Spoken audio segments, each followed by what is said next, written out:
ಶ್ರೀ ಗಜಾನನ್ ಉತ್ಸವ ಸಮಿತಿ, ಚಂದಗೋಡಿ ಚೌಕ್, ವಿಜಯಪುರ ಇವರ ವತಿಯಿಂದ ಸರ್ವ ಭಕ್ತರಿಗೂ ಆದರದ ಸ್ವಾಗತ.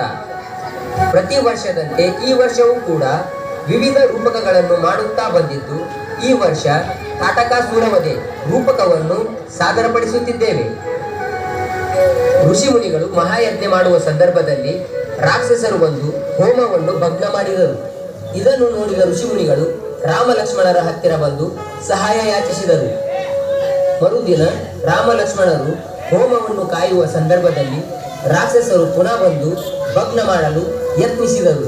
ಆ ಸಮಯದಲ್ಲಿ ರಾಕ್ಷಸರನ್ನು ರಾಮನು ತನ್ನ ಬಾಣದಿಂದ ಸಂಹರಿಸಿದನು.